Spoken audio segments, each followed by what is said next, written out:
Hello, this is Dr. Jackie Zhang. Today we'll be discussing issues related to child custody evaluation.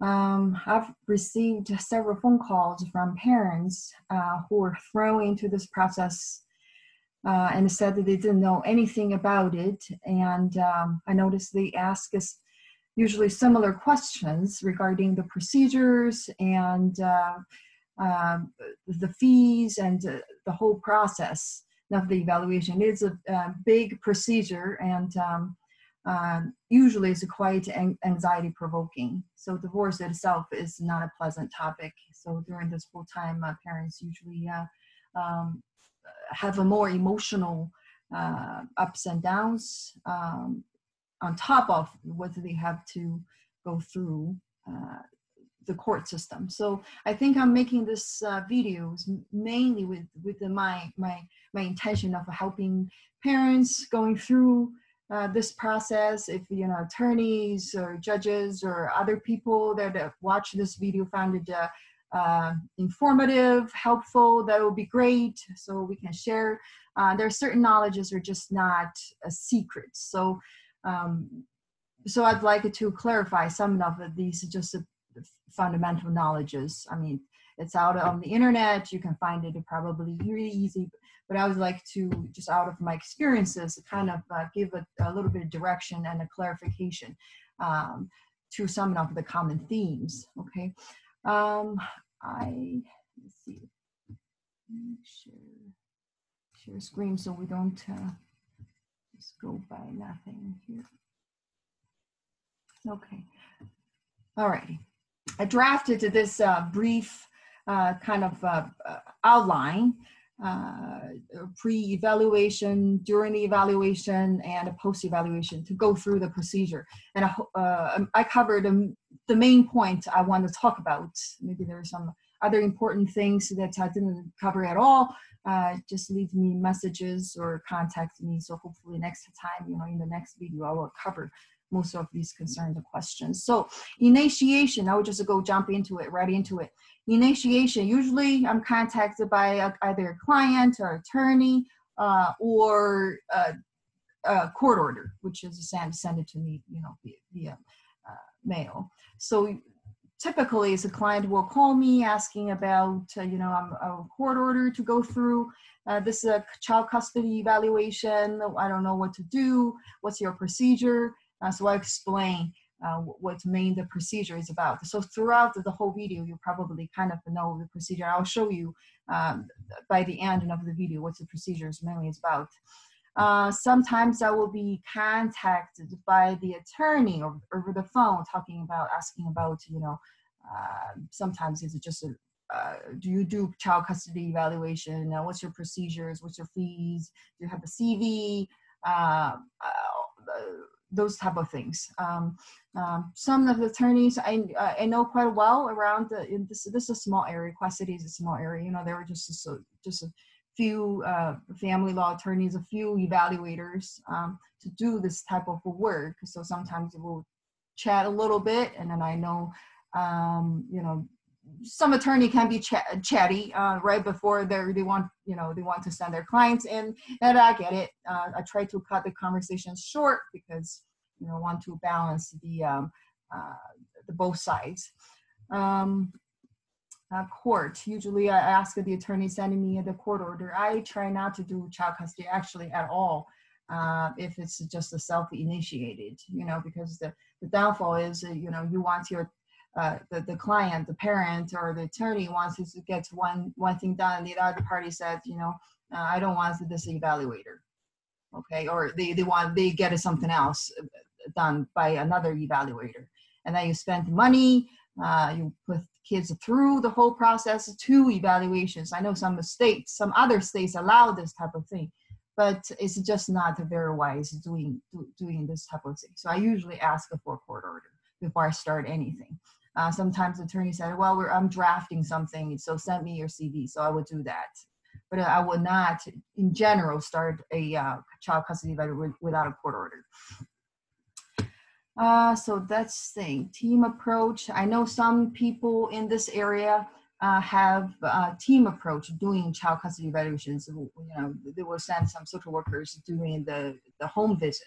They will have somebody else doing the psychological testing part. They will do a observation by somebody else, and then they will merge all these pieces together. Hopefully somebody is in charge of it, and hopefully all the authors of each paragraph is in the report, because somebody has to be responsible for the report. I mean, if you subpoena, you probably have to subpoena the whole team, because how are you going to testify for something that you're not really there? You can say, well, according to this, but you're not there. So the whole team probably has to be the so-called author.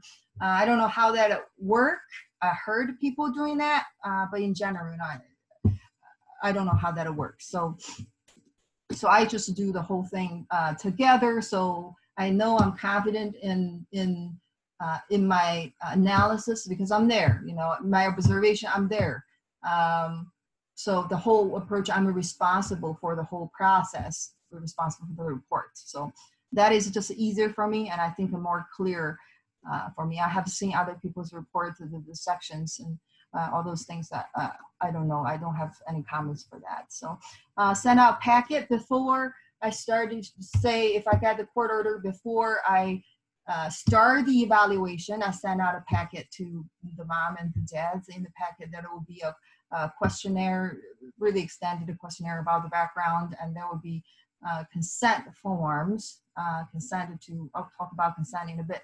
Oh, right down there. Consent form to each party's attorney, consent to the local court. Usually the forensic works, like child custody, it does not require consents. But I like it when the judge put it in the order that, both parties are supposed to sign necessary consents. That just to give an extra layer enough of protection. So that's great. I'll still go ahead and ask the parents to sign the consent. So that's important. Also in the packet, there will be, the information of the procedure. So all these is what I have been saying, what I'm going to say in this video is going to be included in the 5 pages. I can't remember how many pages, double page informational sheet, and the parents have to sign and I agree, blah, blah, blah, those things. I would not start evaluation until they fill out the questionnaire, bring back the consent, is everything good to go? Because I will need the information from the questionnaire, 10-page questionnaire about background. I'll go through them with the parents the first session. And of course, I will ask about, their situation, everything during the initial session as well. So time frame, usually it takes about 3 months average from the moment I receive the court order or start the evaluation to the moment I finalize my report and then turn it in. The fastest I've done probably roughly around 1 month.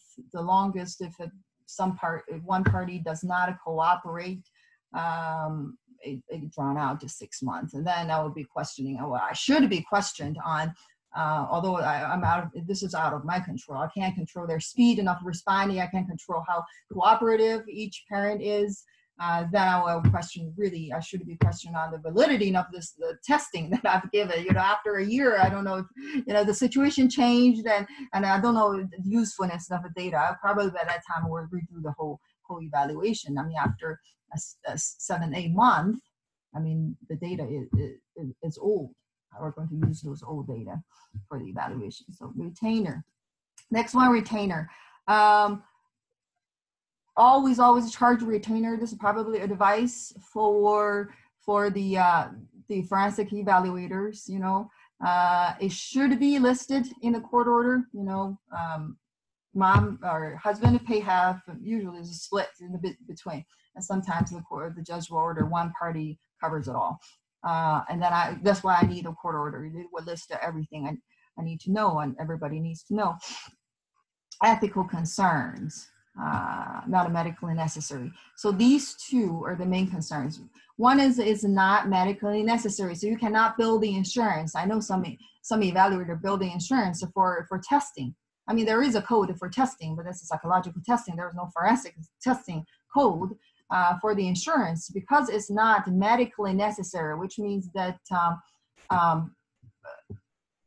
if it's not court order, they're not going to be here. They're not going to be here just for treatment to find out diagnosis. So it's not medically necessary. If you bill the insurance company for that, that's a fraud, insurance fraud. The ethical concern also about charging retainer. I know some people don't charge retainer, and I was strongly says, well, you do charge retainer up front, because just for example, if you don't, one party pay you retainer half, the other party owes you a bunch, and then say dad pays you his portion, the mom did not, and then after evaluation, you somehow your recommendation is favors dad, and then the other person can just file a complaint that you favors the other party, favors dad because she owes you a bunch of money. I mean, that's a legit concern in these complaints, licensure complaint, malpractice complaint, and how you're going to defend that, because that's the reality. You say, well, I'm not swayed by all this money and stuff, but we're all human. I mean, we have emotions, especially evaluators is bias. I mean, those are the things the evaluator has to be careful. Always a charge retainer. And that's not just about the financial importance, it's about ethics. Next one, questionnaire. Okay, yeah. In the packet that I sent out, a questionnaire, there was some background information. Fill it out the best you can. Think about it. Some people come back in, fill it out, to fill the first page, third page. They skip through. Ask about some parenting strengths and weaknesses. They just skip through. Say, I don't know.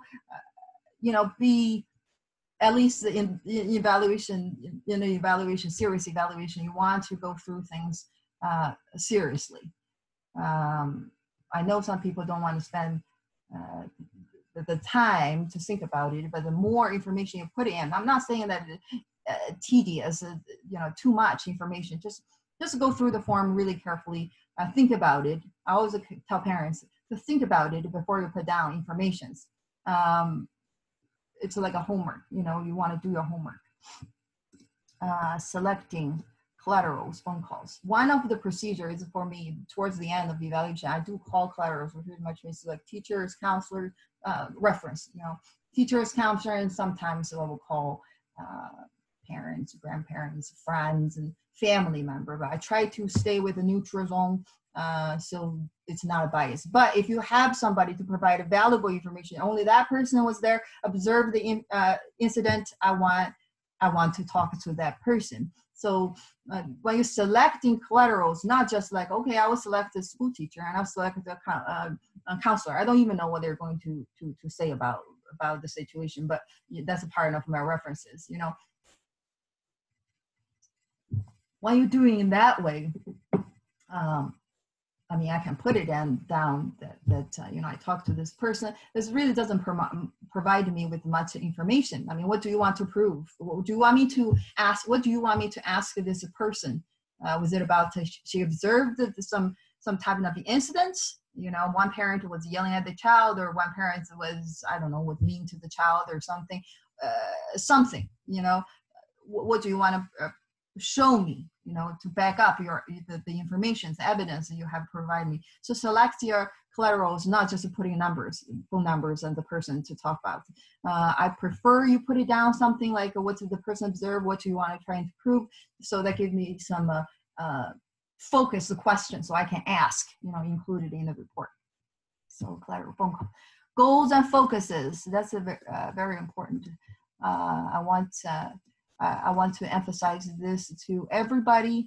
The goals and focuses for a child custody evaluation is the best. What's the best of the child? Okay. My clients. Did I put it here? Who are my clients? My clients are the court and the children. My clients is not the parents. It's not the parents that pays my time. Not the attorney. My focus, my clients is the children and the court. What's the best for the child? Not what's best for the parents or what's fair to the parents. Some parents was like, well, that's not fair to me. Well, it's not about what's fair to you. well, I miss my children more than the other. Well, that's still what's best for you. It's not necessarily what's the best for the kids. I mean, if you're so dependent on your children, then that's probably is a bad sign. I'm not lacking of empathy about this procedure, but I just have seen so many parents who got so upset about the whole process because because either they're not winning or it's not the best for them. I mean, winning, you want to win the case, I understand, but you're winning the case is not what's best for the child. That's a two different stuff, two different purposes. Attorney versus evaluator, that's related. So your attorney's role is to help you win the case. They're your advocate. You want to go along with your attorney's suggestions. You don't want to step on the toes. You want to go along. You want to work with your attorneys. Hopefully you can work with the attorney, or your attorney wants to work with you. This is a working relationship, and they're supposed to defend you zealously according to their ethic codes. I think we should defend you responsibly, but I'm not an attorney, so I can't provide legal advice. So their goal is to help you win the case. They can prepare you, they can do this, they can do that. That's not my role. I can't prepare you for the evaluation. I actually cannot give you any feedback. I need to add to that point on this structure. I cannot give you any feedback when it comes to parenting your child or how to go through the procedure better, the evaluation better. That's not my role. I have to be an unbiased, impartial observer. I cannot be part of the evaluation. Some parents call me, well, I can't deal with my child right now. Tell me how I'm going to calm my child down. I can't tell you nothing. Tell me how I should handle this situation. My children start getting kind of acting out. I can't tell you. I can't. I found a lot of parents, because they're used to their therapists or counselors tell them what to do, so they tend to ask me during this evaluation. It's a totally different evaluation. I can't do those things. So that's what I usually tell my parents. Psychologically best interest limitations. My evaluation will be more geared towards, it's not 100%, but more geared towards what is the psychologically best interest of the child, not financially, not educationally. Sometimes on the stand, the judge will ask me to, say, what is school district that this child should stay in. Well, that's an educational information. I have no knowledge of that. That's beyond the scope. I usually just answer that's beyond the scope of my evaluation and the knowledge. I'm not financial advisor. I don't know what the child should stay with the parents that are financially more stable or not financially stable. I'm not a financial evaluator. I can't answer that question either. So, but I'm trying to stay with my knowledge, information zone about recommendations. What is the best? Okay. Next one, we're doing the evaluation. So you say everything is done, that they come in for the testing. Okay, I usually do parents testing first. They can sit through 3 or 4 hours testing, no problems in general, unless that schedule doesn't work out. So they come here, 1 hour at a time. So many parents actually ask me, like, how do you want me to answer these questions? I'm worried, I'm depressed, I'm anxious. What if the court find out I'm depressed, anxious, or I have a history of depression, and I'm going to lose my child? I would say that you're divorcing right now. You are losing your child. You're losing half of your house, half of your financial, half of everything. Well, minimum, at least. Of course you're depressed, or of course you're anxious. There would be a problem if you are not depressed or anxious. I'll have to ask why you're not. But the data turn out to be, well, your depression level is up, your anxiety level up. How that affects your parenting skill. That's what I'm really looking at. I have written letters to some attorneys and judges about, you can't just say, these parents are bad parents or unfit parents because of the parents' mental health history. How that mental health history and current mental health, including substance abuse, affect this person's parenting skill. I mean, you can have a bipolar diagnosis. It's a child custody evaluation. It's not a fitness for duty evaluation. how the bipolar diagnosis affects the parenting skill. He's, for example, the dad, he's bipolar, he's on medication. And he always shows up for kids' events. He always make a doctor appointment, always attends this, always attends that. He didn't. So his bipolar diagnosis is not affected any of his parenting skill. So just having bipolar in itself is not going to matter that much in the whole evaluation. The same with depression diagnosis, anxiety diagnosis, or OCD. Well, flip over. If you have OCD, the better one is you probably can manage the kids' schedule a lot better because you're OCD. I'm not saying it's a good thing necessarily. I'm not saying it's a bad thing either. So just have a mental disorder diagnosis, that's not necessary make you a bad parent. Okay, let it sink in a little bit. Substance abuse. I'm not a substance abuse counselor. Mitch is. He does substance abuse stuff. It depends on how your history shows up. How your substance abuse behavior historically affects your parenting skill. That's what and currently affect your parenting skill. That's what I'm looking at. Okay, so just be honest when you're doing the testing. It's a self-questionnaire. Some of them self-questionnaire, depending on how revealing you are, honest with yourself. I always tell parents, try to be honest and answer your questions, because it does show if you want to present yourself better than who you are or worse than who you are, such as in works camps, evaluation, people tend to present them. It shows there are validity skills in the test. It shows you're trying to present. If consistently showing you're trying to present who you are not, I don't have any data. You validated the result. I don't have any data to go about. I would rather you give me some data, or you're depressed, or kind of anxious or something, or have low self-esteem, or have some family issues. I would rather give some data to work with to make this whole story match, consistent, than you give me nothing to work with. Then I'll have to make a comment in the report that the parent is so defensive. I don't think the parents is ready for. If you're so defensive, that shows across the board. You're defensive with your kids. You're defensive with your testimony in the court. You're defensive with everything. You're defensive with the even self-revealing questionnaire. So these are things you have to think about, and that's what I always tell my parents before they do their testing. I don't usually do second round testings. I know some evaluators do. They will test somebody and then it's so defensive, and then elevated, and then the validity skill elevated. So that's try it again. If you're trying again with one parent, you have to let the other parent try it again. And the other parent said, "Why you want me to do it twice?" Well, because the other person, I let the other person did it twice, just to balance out the procedure. I don't think it's necessary. If you usually I actually did it before when I was, still learning these things. I did it twice. It's just as much as elevated as the first time. It's not going to be anything different from that experience. So I usually don't let them do it the second time. And I talk to other consult with other forensic psychologists. So that's pretty much what they're practicing as well, not doing second round. Children interview testing. Okay. I know parents always tell the kids how to answer questions before they come here. Tell Dr. Jackie this, tell Dr. Jackie that, and it's so-called coaching.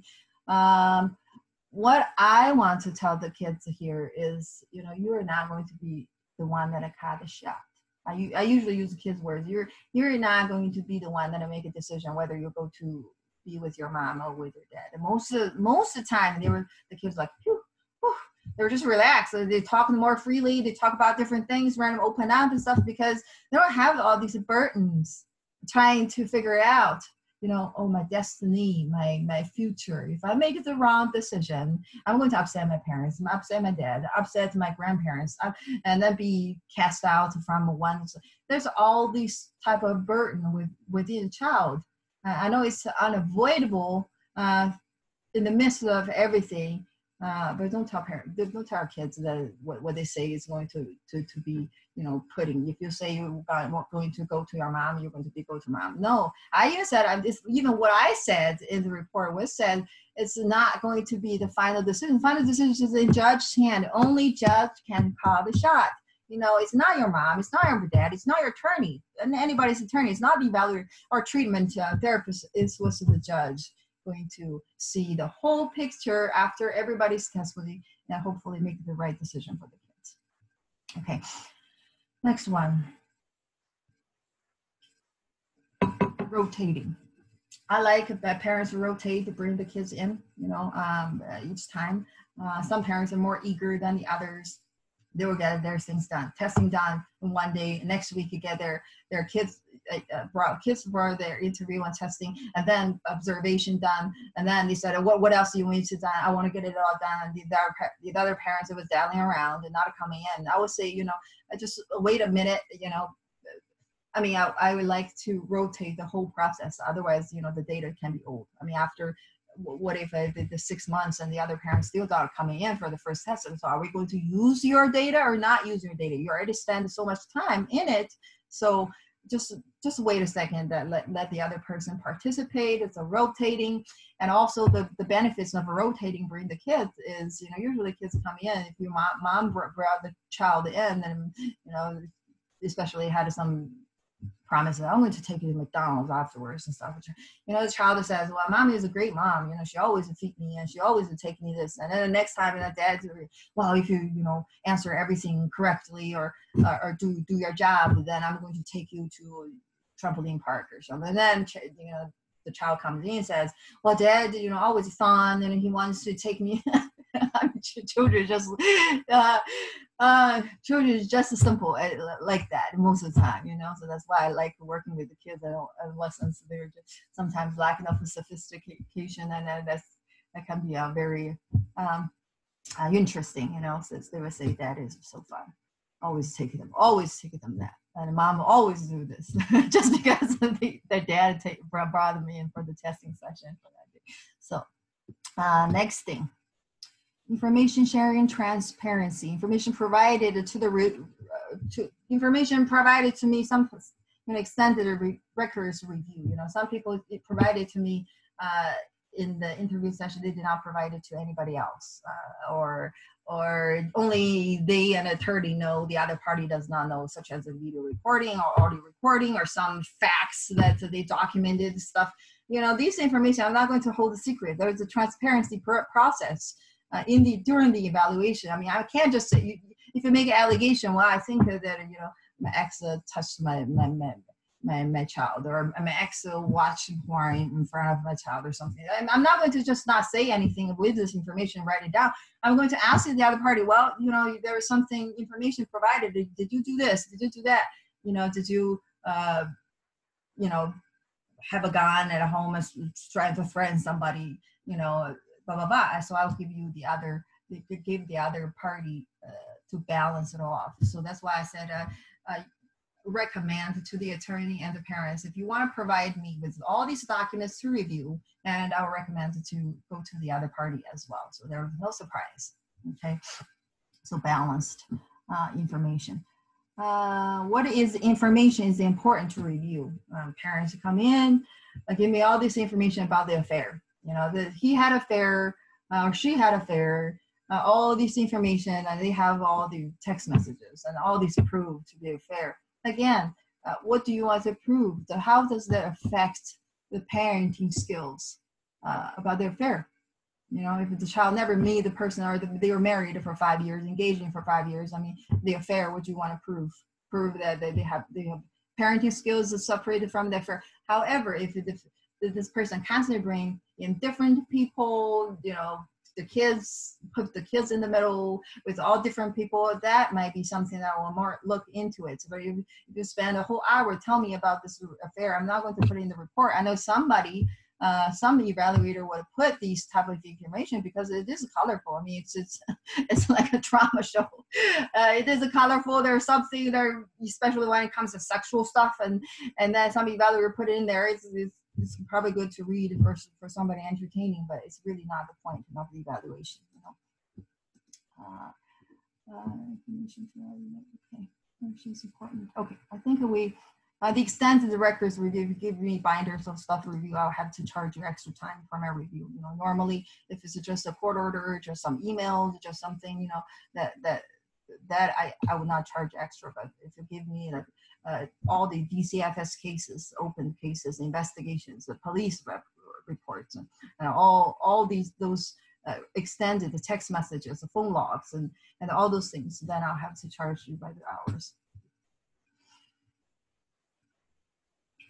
Okay, I'm trying to make this short. So post eval after they got done, and I will the last point when I finalize my report, I will bring both parents to sit down to read the draft of the report, excluding the last recommendation section, because I want to give them a chance to tell me, I didn't say that. What I meant was this. I didn't mean this, so they get to see kind of the report, pretty much everything except for my recommendation. So I want them to mark down, what they disagree, explanation, clarification, and then give me back my draft. They're not allowed to take home about the draft. It takes about 2 hours. I call it a feedback session. Let's see, report sent. And then after feedback session, I'll finalize my recommendations, finalize it. Usually the court order would stipulate whether the judge wants a sealed one. I'm not an attorney. I can't file those sealed one. I would just give it to the attorney. I'll send in one attorney, report to each attorney, and they can decide what they're going to do with the report. If somebody disagree, hopefully it will help. A good child custody evaluation will help settle the case. And a bad child custody evaluation usually end up in trial. Bad, awful trial. So let's see. If there's one attorney want to subpoena me, they will give me about a week, subpoena me about the report, which means that they don't want it to be included in the evidence. So they want to question me on the stand about my results and stuff, and it's the judge decision whether they want to include it or not. Okay, contact. I usually send it out, the report, to attorneys, and I don't have any contacts with parents anymore. Parents, you can always get a copy of report. It's not like I'm withholding the report. It's just you can always get a copy from your attorney. I know some states do not allow parents to have a copy of the reports, only between the legal system and the evaluator. I think that might be New York. I'm not sure. But in Illinois, you can have a copy from your attorney. Just use it wisely. Don't. Yeah, that comes with report. I'm not going to give you that example. Therapy, sometimes the judge will ask, or attorney will ask, okay, we settled the case, but we decided to go with the therapy or family reunification or supervised therapy, family therapy, I can't do that. I can't do that. That's called dual role. Once I evaluated, I could not be a therapist. This vice versa. Once I see the clients as a therapy, that's the one parents that you started it, I forgot to mention this at the beginning. They started asking me, well, I'm not sure if we need a child custody evaluation or just need a family therapy to go through this process. So I would say, if you start me with a family therapist, you cannot use me as an evaluator anymore. It just excludes me completely out. You have to find somebody else. Otherwise that would be dual role, which means that you can't do two things. It's conflicting. It's conflicting interest for the it's like the same. I don't usually do family therapy and individual therapy at the same time. Okay, let's see. I just want to show you another thing about it's like peek from my report. This one, yes. That's a section of my report. I'll go through that real quick. I think I covered most of them just in case. This is the contents of my report usually is, reason for referral, typical verbiage, evaluation procedure, dates of contact. These are dates of contact, typically, procedure-wise.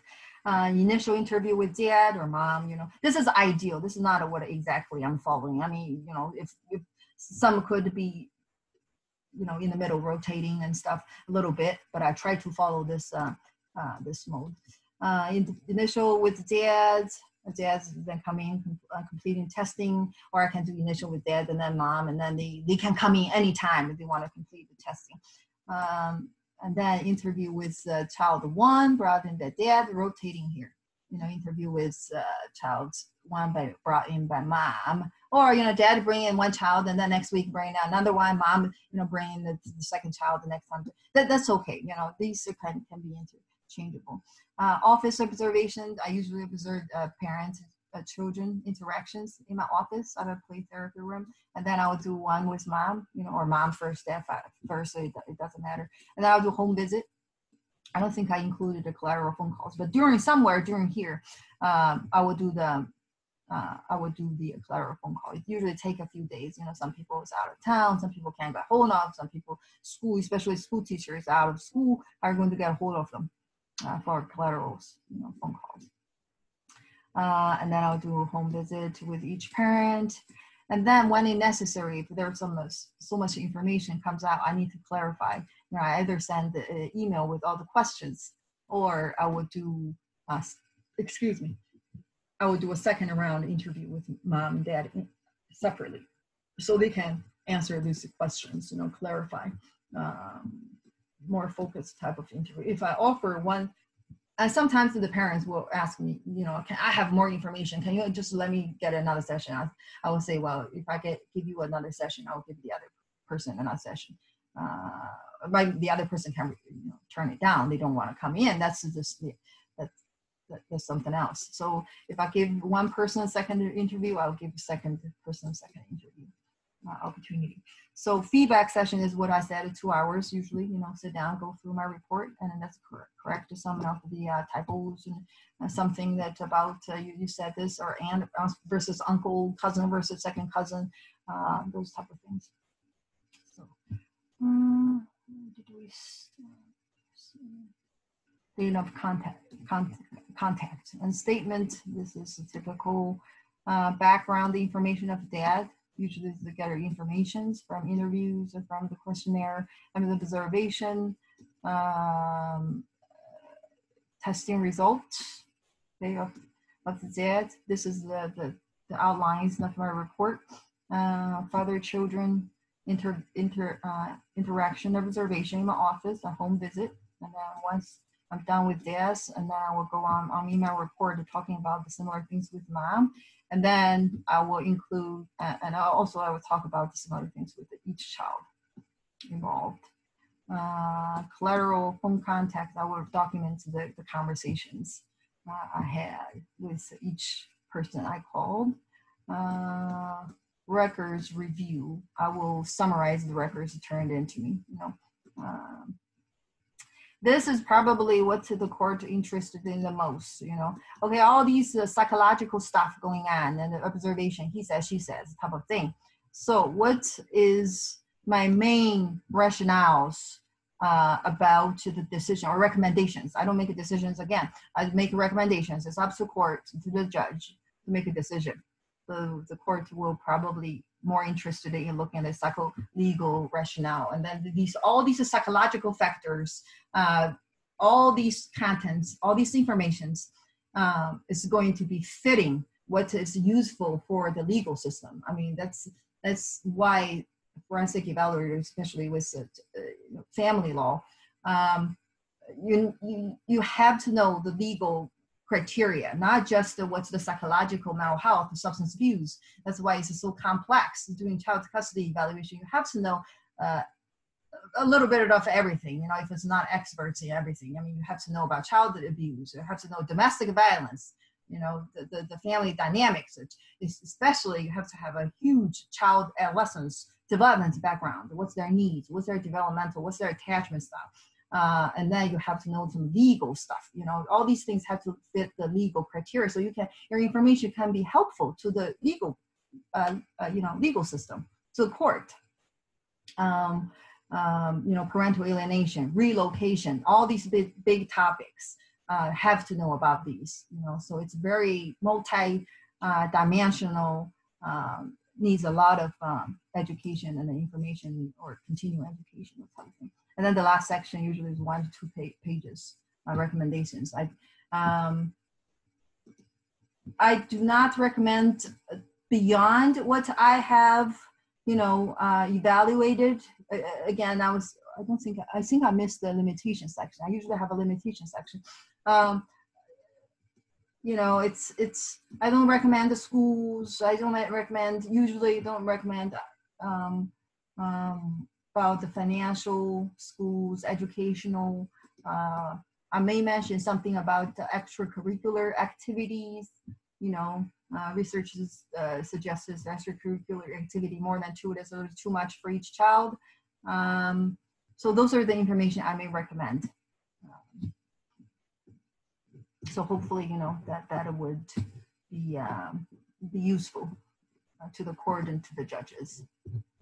Okay, that's all about it for today. I know it's a really long video. I hope I didn't put anybody to sleep. I think this topic is interesting and hopefully it's helpful. Give me some feedbacks, and if you have more questions, just ask me, contact me, leave messages, or make some comments. So I can hopefully, next round I would just do another one to answer further questions. Yeah. Again, this is Dr. Jackie Jiang. Thank you for today's video.